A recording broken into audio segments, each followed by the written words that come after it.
Um terreno abandonado em Ágios Dimitrios, na cidade grega de Atenas, que foi transformado em lotes para a agricultura urbana. Maria Androssou é a presidente da Câmara. Assim como toda a Grécia, esta região foi fortemente atingida pela crise da zona euro, com cortes orçamentais e medidas de austeridade. O desemprego é de 30%. A maior parte das pessoas que cultivam os lotes estão desempregadas. Cultivam produtos para consumo próprio e até doam alguns ao Banco Alimentar local. Fazia limpezas numa farmácia.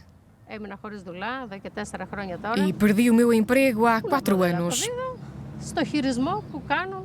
Quem culpo por esta situação? Culpo os governos anteriores e principalmente o atual. Veem que vamos de mal a pior e continuam para pior. Este projeto é parcialmente financiado pela União Europeia, que enviou especialistas para ensinar técnicas de cultivo, algo que recordou os benefícios de fazer parte da União. Esta zona foi financiada em termos de infraestruturas pela União Europeia. Isto fez muitas pessoas mudarem de ideias sobre a permanência da Grécia na União. Os céticos sobre o projeto europeu achavam que era só política. Ainda não tinham beneficiado de projetos que realmente ajudam as pessoas.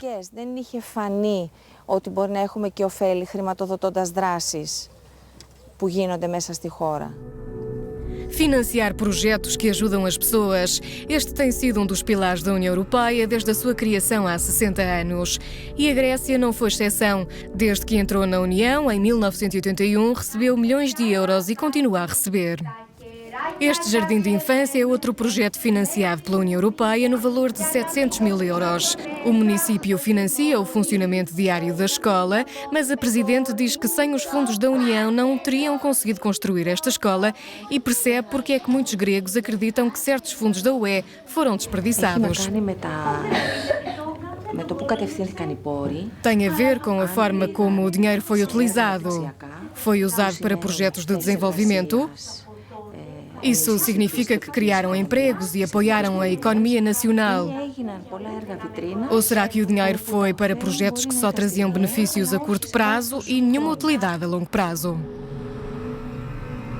Para muitos gregos, estes projetos de curto prazo têm como exemplo os Jogos Olímpicos de 2004.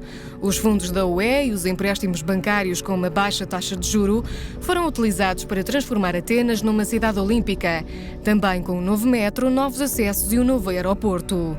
O PIB da Grécia continuou a subir assim que aderiu à UE e mais tarde ao euro. O declínio dramático só começou na altura da crise, em 2009. A despesa pública chegou ao fim. A grande despesa pública da Grécia e o elevado déficit empurravam a nação rumo à falência e uma potencial saída da zona euro. Essa saída foi evitada, mas a fatura a pagar é elevada. Em troca do resgate no valor de quase 360 mil milhões de euros, a Grécia concordou em introduzir medidas de austeridade, com cortes nas pensões e impostos mais altos.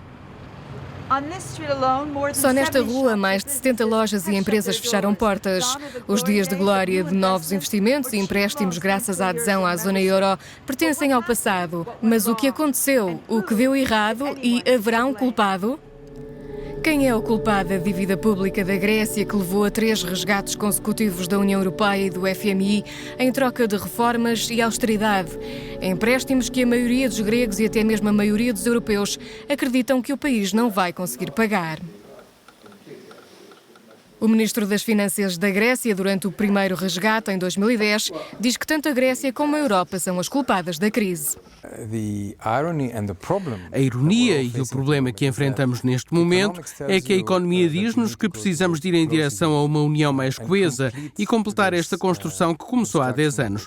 Ao mesmo tempo, a política está a ir na direção oposta. A política é muito mais nacionalista e cada vez mais os países trabalham para eles próprios. A questão é como reconciliar ambas, como convencer os cidadãos de que a única possibilidade de sobrevivência para a eurozona é uma maior integração e instituições mais robustas que as que temos agora. É isso que vai ser testado este ano em várias eleições europeias.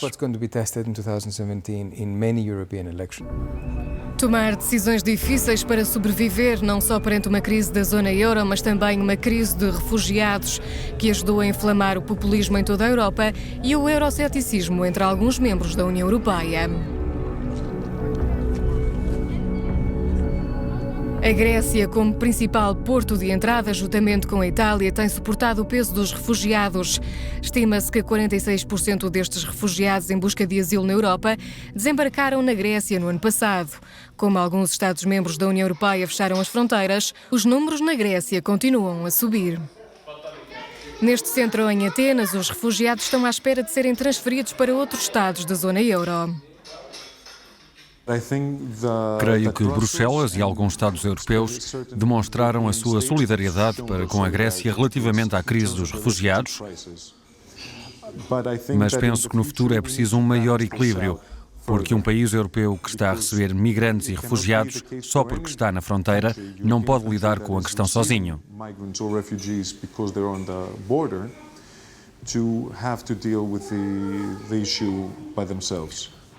A população grega tem demonstrado uma incrível resistência na sequência da crise económica e dos refugiados, mas um estudo recente revelou que 71% dos gregos têm agora uma opinião desfavorável em relação à União Europeia.